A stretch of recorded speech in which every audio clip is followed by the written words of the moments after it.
sympathetic to the Fed. I am not. The problem of supply and demand of oil and the dollar, and the supply and demand of the dollar, is critical in understanding why the dollar is weak or strong at various points in the time, why it fluctuates. So therefore price signals are taking place, as von Hayek's view would say.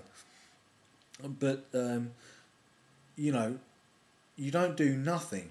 You can make a loose or tight monetary policy in the Keynesian view to mitigate the different effects of the supply and demand of oil. So therefore, to me, it's better to have a democratic central bank that can be closed down if it goes rogue, like the Federal Reserve has, by the university system, the intelligence agencies, and the government, all of which have democratic oversight. You know, you can even argue that the CIA has some democratic oversight, as Michael Schuer has argued. But there is no democratic oversight over the oil companies in the modern era, or the gold brokers of the past or present. You know, these people all that can happen to them is that they could be arrested or killed. You know, by democratic governments. But it's very difficult to do, and it would require wars, basically like the war against Al Qaeda and the Bin Ladens and Saudis, to do it, which of course would cost thousands of people's lives. So for me, the Keynesian argument wins out. I'm sure My New 1999 would argue for von Hayek, but I believe I would win on that. Sorry, Jeremy, because I have an economics background.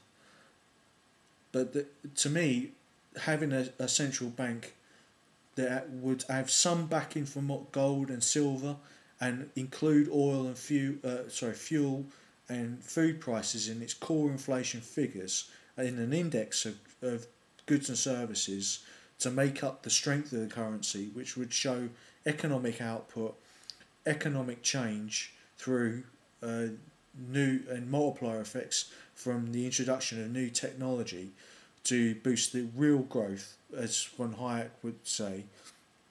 It's only technology that boosts growth, not a series of bubbles, as Keynes would say.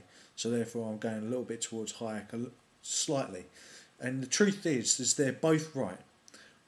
But it's the magnitude of what policies you put in place and the timing and the context of the economy at the time which dictates who is right, Keynes or Hayek. You know, if you've got a depression, then you want to stimulate aggregate demand, so you choose Keynes. If Hayek said fear the boom, because the boom is where the real danger is. If the boom is a bubble created by the Federal Reserve, then you've got a problem and it needs to be sorted. So for me, the European Central Bank has the right way of doing things, because it is having a tight monetary policy. It's trying to keep inflation down, and inflation is what caused the crisis originally, as well as the Lehman Brothers going bust, and which caused all the other banks to go bust. The